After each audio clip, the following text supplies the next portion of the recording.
Tugasku menemanimu.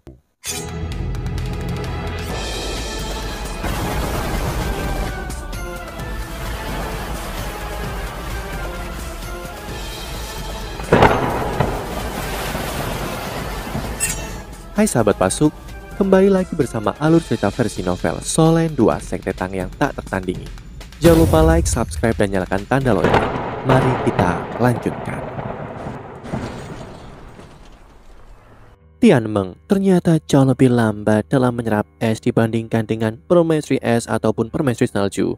Belum lama berselang, ia telah menyatukan hampir semua kekuatan asalnya dengan Wu Yuhao dan elemen esnya, digunakan sebagai media bagi jiwa bela diri kedua Wu Yuhao. Oleh karena itu, meskipun ia masih memiliki beberapa yang tersisa, elemen-elemen itu jauh lebih rendah daripada permaisuri salju atau permaisuri es. Jika dia tidak menyerap esensi es misterius di masa lalu, ia mungkin tidak akan layak menyerapnya sekarang. Permaisuri salju berbalik dan mengangguk pada Wu Yuhao. Terima kasih telah merawatku selama bertahun-tahun ini. Wu Yuhao menggelengkan kepalanya dan berkata, aku tidak berbuat banyak. Permaisuri salju memberinya senyum tipis dan berkata, aku selalu sangat jelas tentang bantuan dan dendam. Aku akan selalu menemanimu, karena membiarkanku hidup lagi dan kami akan selalu mengikutimu. Jika kamu berhasil menembus level itu atau bahkan jika kamu gagal, aku akan mengikutimu sampai akhir hidupmu dan membuat rencanaku sendiri setelah kamu meninggalkan dunia ini. Jelas, Wu Yuhao tidak berpikir permaisuri salju akan mengatakan hal-hal seperti ini dan dia menatapnya dengan ekspresi heran di wajahnya. Wajah dingin permaisuri salju meleleh menjadi senyuman ketika dia tiba-tiba mengangkat tangannya dan meraih kerah Wu Yuhao. Hah? Wu Yuhao menatapnya dengan kaget. Permaisuri salju meraih baju Wu Yuhao dan mengungkapkan dadanya. Wu Yuhao langsung malu ketika dia meraih tangan permaisuri salju. Apa yang kamu lakukan, permaisuri salju? Mata cantik permaisuri salju itu sedikit menyipit saat dia menatap dada Wu Yuhao. Dia bergumam pada dirinya sendiri. Dewa binatang titian. Wu Yuhao menyadari bahwa perhatiannya terfokus pada skala terbaik di dadanya.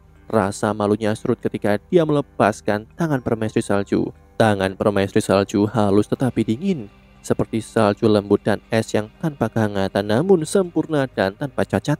Permaisuri salju meliriknya dan berkata, jangan khawatir dengan bantuan kami. Sekali kekuatanmu mencapai tingkat tertentu, kamu pasti akan dapat melepaskan beban dari skala naga terbalik di Tian. Tapi itu tidak mungkin sekarang. Meskipun aku telah bangkit, aku akan menekan kekuatanku sendiri. Kalau tidak, Titian akan bergerak melawanmu begitu dia menyadari bahwa aku menghuni tubuhmu. Ketika kamu berhasil mendapatkan cincin ke-8, lakukan perjalanan ke utara ekstrim. Ada tempat di sana yang cocok untuk membantu terobosan kultivasimu. Bahkan di Tian tidak akan mudah membunuhmu begitu kamu menjadi seorang Feng Hao Doulo. Wu Yuhao memiringkan kepalanya untuk mengakui permaisuri salju menakutkan seperti ini. Dia sendiri adalah satu-satunya yang bekerja keras untuk membebaskan diri dari belenggu dewa binatang di Tian ketika hanya permaisuri es dan Tianmeng yang bersamanya. Tetapi ketika permaisuri salju terbangun, kata-katanya jelas berarti bahwa dia ingin membantunya membebaskan diri. Inilah perbedaan antara kekuatan ketiganya. Permaisuri salju menutup bajunya ketika dia berbalik ke permaisuri es dan berkata, es, asal-usulku sudah stabil. Dengan bantuan esensi es misterius, aku bisa mendapatkan kembali kekuatanku yang dulu. Mulai sekarang, kita akan mengajarinya seni mengendalikan es. Baiklah.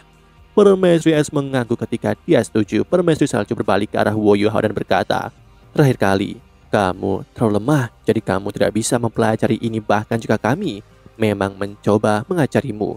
Kamu memiliki fondasi tertentu dalam kekuatan spiritualmu pada titik ini dan kekuatan jiwamu cukup untuk mengendalikan kemampuan tipe es yang relatif lebih kuat, sehingga kamu dapat mulai belajar sekarang.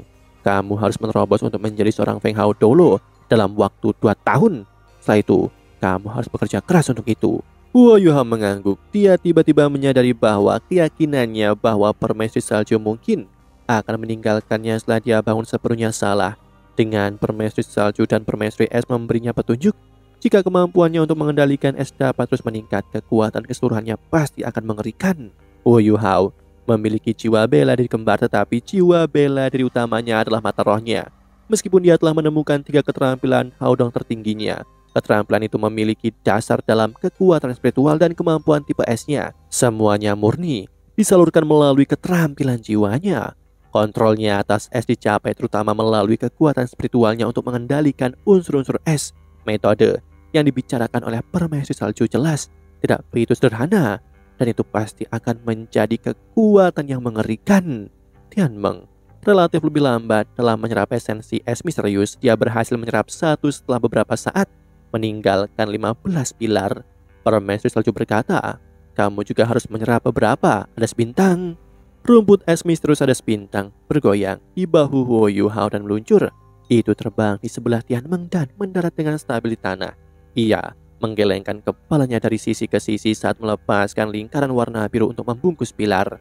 Cahaya berdesir saat pilar bersinar. Adas bintang mulai menyerapnya. Elemen adas bintang juga es lain itu. Ia telah tinggal di sebelah sumur api es Yin Yang. Di es dingin ekstrim sepanjang hidupnya, dan atributnya tidak lemah sama sekali meskipun adas bintang tidak memiliki kultivasi yang sangat kuat. Itu masih menyerap es lebih cepat daripada Tianmeng. Permaisuri es berdiri di sebelah permaisuri salju. Huo Yuhao memiliki perasaan aneh di hatinya. Kebangkitan permaisuri salju segera menjadikan pemimpin dari keempat rohnya, dan dia tampaknya seperti kakak perempuan yang mengurus semua orang. Sangat disayangkan bagi saudara Tianmeng. Aku ingin tahu apakah dia masih bisa bersama dengan permaisuri es. Aku harap dia bisa. Permaisuri salju berkata, sementara mereka menyerap es, izinkan aku membawamu berjalan-jalan di dunia es. Dia mengangkat tangan kanannya saat berbicara dan dengan lembut meletakkannya di dahi Huo Yuhao. Huo Yuhao segera merasakan hawa dingin yang ekstrim menembus otaknya, dan kesadarannya kelihatannya pergi ke dunia lain di saat berikutnya. Dunia itu putih, semuanya putih, tetapi juga sangat sunyi dan tidak ada suara sama sekali. Satu tetes tiba-tiba muncul tanpa suara, itu melayang di udara dan memancarkan riak berbasis air yang lembut. Air adalah sumber dari segala sesuatu dan sumber kehidupan. Kekuatan air adalah air dapat mengalir ke apa saja. Tetesan segera bertambah besar dan tiba-tiba itu meledak dan berubah menjadi tetesan air yang tak terhitung jumlahnya, yang berhamburan ke segala arah. Ada yang besar dan kecil, dan yang dirasakan Huo Yuhao hanyalah uap air saat mereka terbang di udara. Ya, air bisa mengalir ke segalanya. Hanya dengan air akan ada kehidupan dan alam. Air adalah sumber dari semua kehidupan. Tiba-tiba tetesan di sekelilingnya berubah dan suhu udara turun drastis. Tetesan itu berangsur-angsur menjadi es. Permaisuri salju berkata, es dan salju semuanya berasal dari air. Tidak peduli keadaannya. Air menjadi es karena suhu rendah. Es adalah air dalam bentuk padat. Itu air yang keras dan air yang tangguh. Butir-butir es kecil berhamburan di tubuh Huo Yuhao. Dia bisa merasakan gelombang rasa sakit yang menusuk di sekujur tubuhnya, dan dia mencoba untuk memblokirnya secara tidak sadar, tetapi menyadari bahwa dia tidak bisa lagi mengendalikan tubuhnya. Dia hanya bisa membiarkan kristal es itu menyerangnya. Itu sangat menyakitkan. Es adalah ketangguhan air. Seni mengendalikan es terletak pada pengontrolan suhu. Setelah kamu memahami rahasia suhu dan karakteristik air, kamu akan membuat beberapa kemajuan dalam seni mengendalikan es. Hari ini aku akan membiarkanmu merasakan tingkat pertama mengendalikan es, perubahan suhu. Bola es yang menekan tubuh Huo Yuhao tiba-tiba berubah dan semuanya meleleh. Perasaan dingin dan menyegarkan secara instan menjadi perasaan dingin yang menusuk tulangnya, dan Huo Yuhao menggigil kedinginan.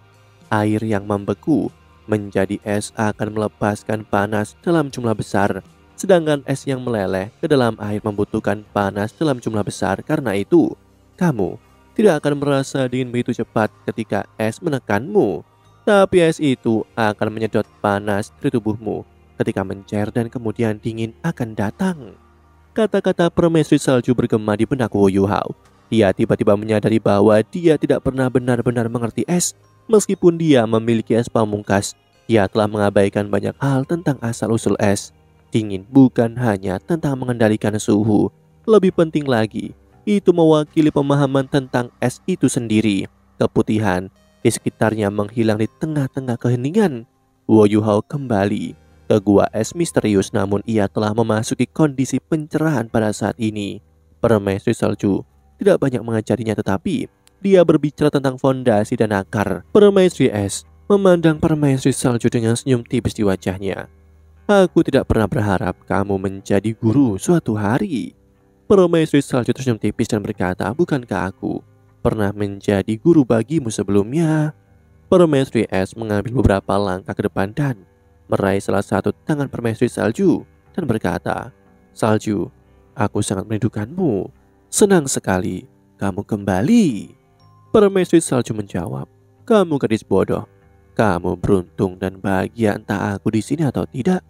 Setidaknya kamu jauh lebih diberkati daripada aku. Permaisuri es tertegun sejenak saat dia berdiri tegak. Mengapa kamu mengatakannya? Permaisuri salju melirik Tianmeng yang masih menyerap esensi dengan susah payah dan berkata, karena kamu memilikinya. Ekspresi permaisuri es berubah ketika dia menundukkan kepalanya dan berkata, kamu keberatan dengan kehadirannya? Mata sang permaisuri salju berubah sedikit dan ekspresinya tiba-tiba menjadi dingin ketika dia berkata dengan jelas, ya, aku keberatan dengan kehadirannya. Bunuh dia untukku. Hah? Permaisuri es berseru dengan kaget. Dia melepaskan tangan permaisuri salju ketika dia tersandung ke belakang dan dia menatap permaisuri salju dengan ekspresi tidak percaya. Mengapa? Mengapa kamu ingin membunuhnya? Dia tidak akan menjadi ancaman bagimu. Itu benar. Kalau yang aku suka. Permaisuri salju menjawab dengan jelas, karena aku yang kamu suka dan dia terus bertahan denganmu. Lalu apa gunanya untuk membuatnya tetap ada? Apakah kamu masih Permaisuri es yang penuh dengan keinginan untuk membunuh saat itu? Bunuh dia. Permaisuri es tertegun sejenak. Kerangkanya sedikit gemetar dan dia membungkukkan kepalanya dan menatap Tianmeng yang masih bekerja keras menyerap es. Matanya berbinar tanpa henti. Dia tahu bahwa Tianmeng pasti bisa mendengar apa yang dikatakan permaisuri salju meskipun dia menyerap es. Namun Tianmeng tidak bereaksi sama sekali.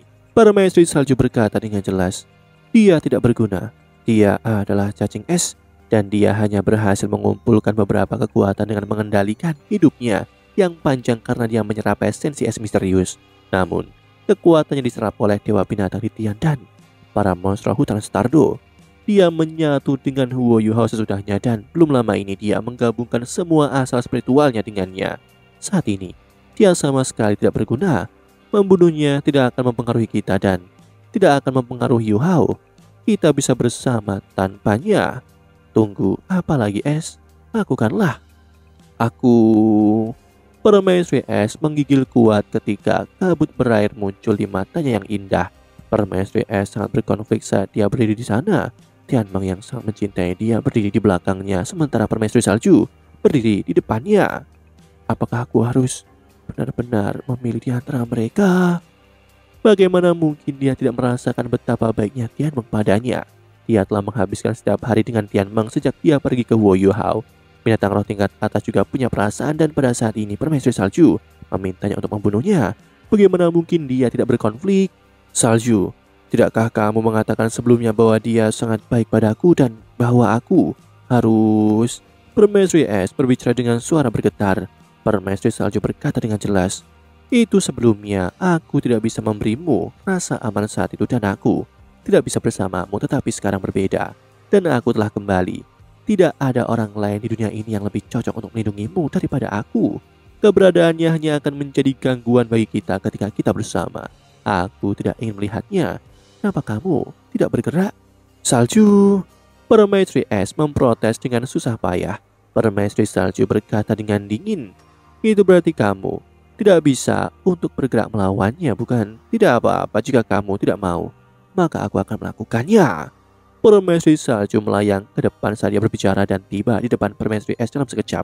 Permaisuri es belum bereaksi ketika tangan kiri permaisuri salju menekan lembut bahunya. Kepingan salju mengembun satu demi satu dan dengan cepat membungkus tubuh permaisuri es. Kepingan salju membuatnya tetap di tempat dan melumpuhkannya. Meskipun mereka semua adalah bentuk energi yang berasal dari kesadaran mereka, kekuatan permaisuri salju lebih unggul daripada permaisuri es. Apalagi permaisuri es tertangkap basah. Dia menyaksikan dengan kaget ketika permaisuri salju menyapu melewatinya dan telapak tangannya yang jernih dan biru gelap menempel di belakang jantung Tianmeng. Tidak! Permaisuri es menjerit, suaranya dipenuhi dengan ketakutan dan penderitaan saat cahaya hijau yang kuat meletus dari tubuhnya saat dia berjuang untuk membebaskan diri dari belenggu permaisuri salju. Permaisuri es terlalu akrab dengan telapak permaisuri salju. Laser tanpa salju Itu adalah serangan terkuat permaisuri salju. Bahkan dia mungkin tidak akan selamat jika serangan ini digunakan untuk melawannya, apalagi Tianmeng. Mata permaisuri es berangsur-angsur memerah saat dia berteriak histeris. Aura es yang datang dari tubuhnya naik dengan cepat ketika cahaya hijau meletus. Tianmeng berdiri di sana tanpa bergerak. Ada lapisan biru gelap di tubuhnya. Permaisuri es terlalu akrab dengan warna biru gelap yang dipenuhi dengan bau kematian ini. Demikianlah kisah untuk kali ini. Sahabat Pasuk, jangan sedih, jangan bimbang, apalagi galau. Karena aku kan selalu menemanimu.